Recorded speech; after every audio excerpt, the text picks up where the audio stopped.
Welcome everyone to my LP of Pokemon Box, Ruby and Sapphire. Funny story behind this one. This particular Pokemon title was released in America to coincide with the release of Pokemon Ruby and Pokemon Sapphire. But there was a problem. Nintendo of America thought that it only appealed to a niche market. So, it only released it in Pokemon Center, now Nintendo Center, store that only exists in New York. Nowadays, American copies of Pokemon Box, Ruby and Sapphire go for $300+ and are usually only ever found on sites like eBay. Naturally, I can't really get it at that price, so what I did instead was that I got a Japanese copy of Pokemon Box, Ruby and Sapphire, along with a Japanese copy of Pokemon Leaf Green, off of Amazon, and from GameStop got an older model Nintendo GameCube and the freeloader who you saw me load to play. The freeloader gets rid of region coding in order to allow me to play the Japanese copy of Pokemon Box, Ruby and Sapphire on my American GameCube. Also, Pokemon Box, Ruby and Sapphire only recognizes Japanese cartridges, so hence why I had to get a Japanese copy of Leaf Green. When we start up, we have two options. We can either go to the main function or Adventure Mode. Adventure Mode would allow us to play Ruby or Sapphire, no other Gen 3 titles, on the screen, on the big screen. But since my copies of Ruby and Sapphire are both American, while this copy of Pokemon Box is Japanese, it won't recognize them. However, that's not what I bought it for. I bought it for the main feature here.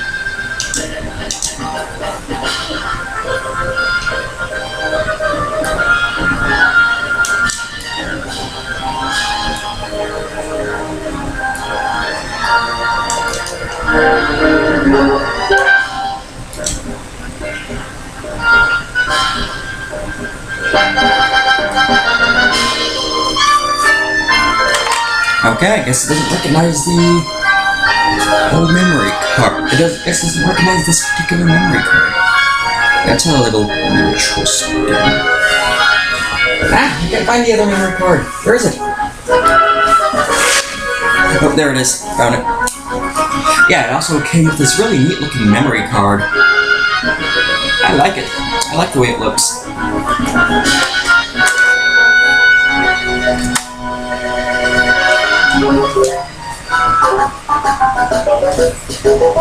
When you're on this screen, you have to insert your Japanese cartridge onto a Game Boy Advance and use a GameCube link cable that allows you to connect to the Game Boy Advance while it's off, and then turn it on. Like so.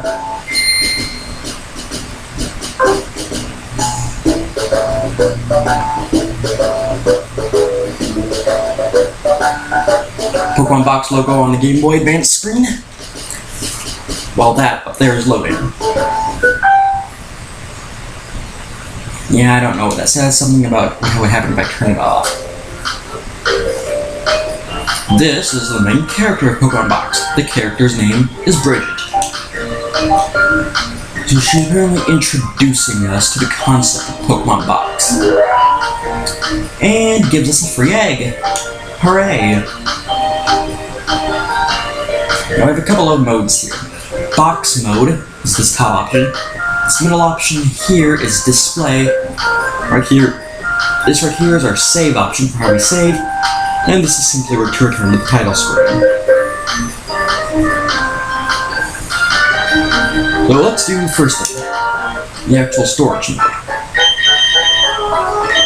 On the top half of the screen here, we actually have double-sized Pokemon PC storage system boxes. While on the bottom screen here, we have our boxes from our Game Boy Advance cartridge plus our party.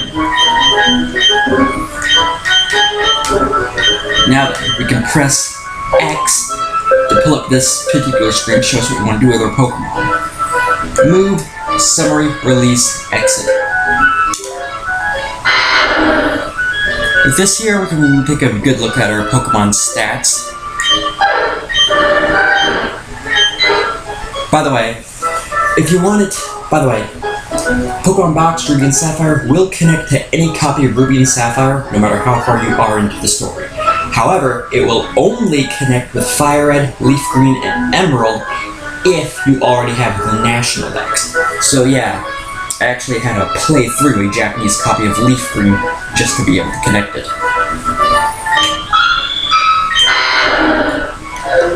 And yeah, this was more or less my team of sorts.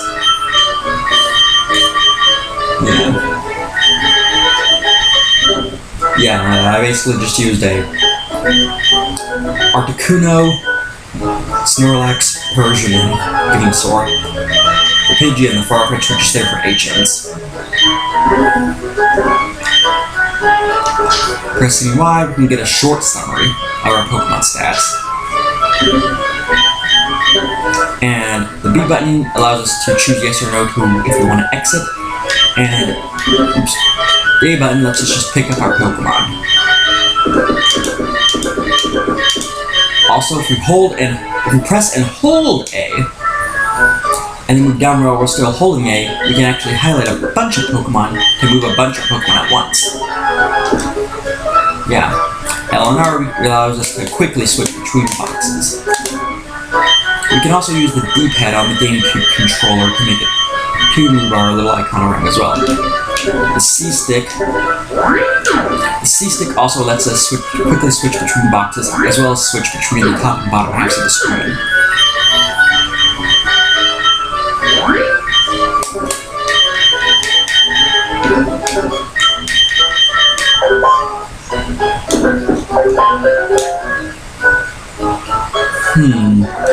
I wonder what this egg is.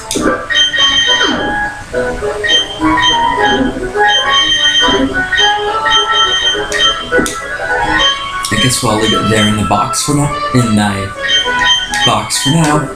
Meanwhile, I'm going to take all the Pokemon that I caught in Leaf Green here and put them in my box here.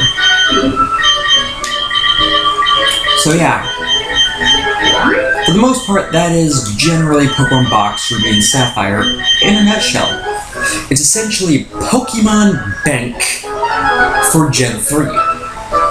It stores the Pokemon on your GameCube memory card, which, as I showed you before, it comes with one.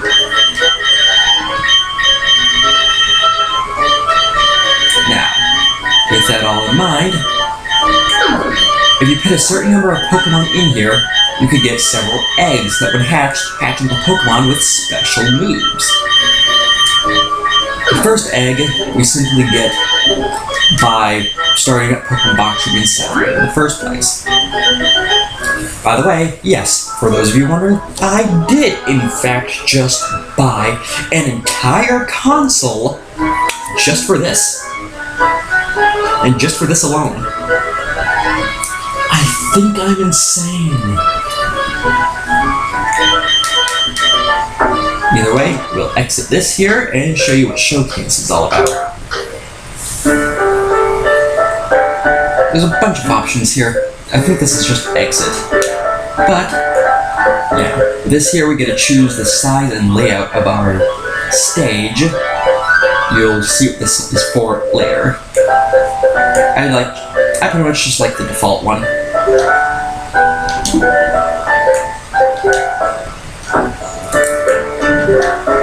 This here,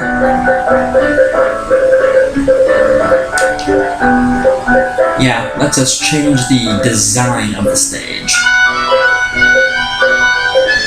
That one's not bad, but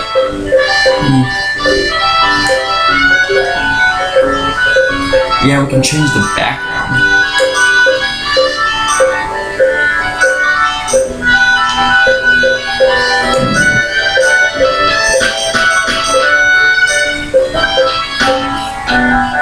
Default looks good to me.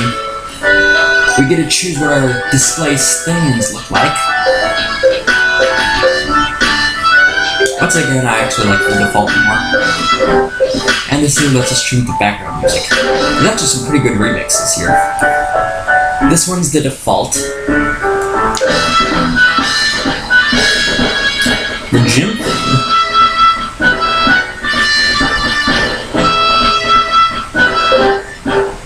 The evolution theme.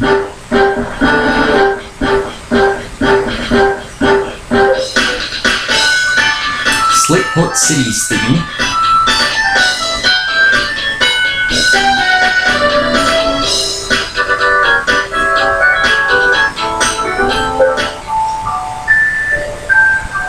I don't know. I don't remember where this song came from.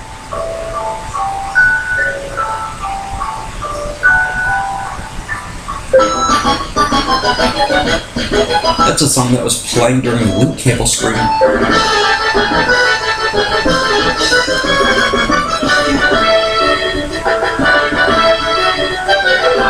The Hall of Fame theme.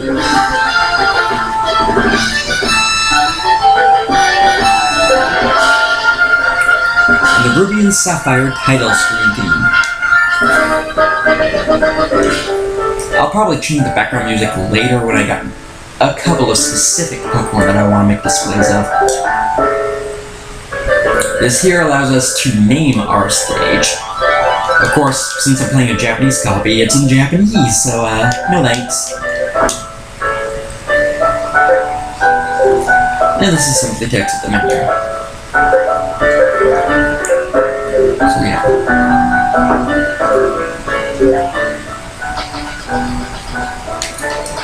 Now what we do here, we select this square with the X button, and it pulls up the boxes that we have stored on our memory card. And we pick a Pokemon. What Pokemon do I want? You know what, let's go for Moltres. And we can put a stand with a picture of our Moltres on it, right here.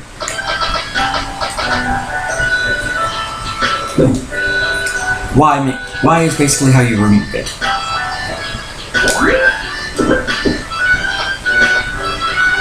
A allows you to pick it up and move it around.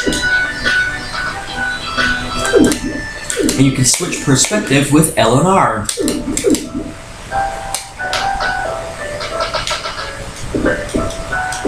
And we can use our C stick to actually flip it around. You can also make it taller.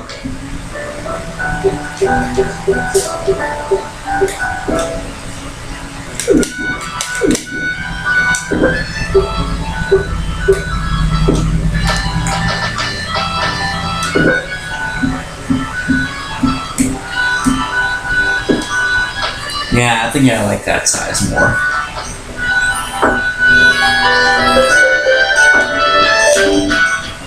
By the way, for those of you wondering, yes, if you make a display of your Pokemon, then take it out of the memory card,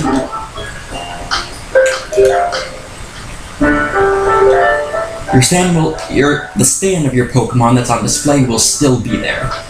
So you don't have to worry about that.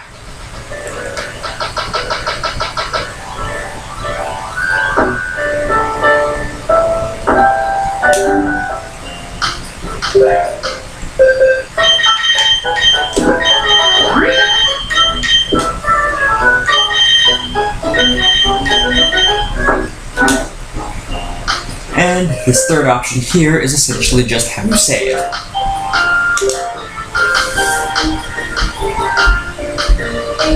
It's actually saving, when it saves like this, it actually saves both the files of both the memory card and your Game Boy Advance cartridge. It saves both, just like with Pokemon Bank. Here it asks if you want to continue playing, yes or no. I'll choose yeah for now. It returns to the title screen. As I mentioned before, this bottom screen is for playing Ruby and Sapphire on the screen, but my copies of Ruby and Sapphire are American, while my copy of Pokemon Box Ruby and Sapphire is Japanese, so it won't recognize it. If I attempt, I just get this screen, telling me that I don't have a working copy. Telling me that I don't have a copy recognized. And that was basically my first video for Pokemon Box Ruby and Sapphire. In Pokemon Leaf Green, I'm gonna keep catching more Pokemon to add to get the other eggs. I'll create update videos to show you when I get these eggs. But aside from that, I'll just leave it like that then. So, until next time everyone, gotcha!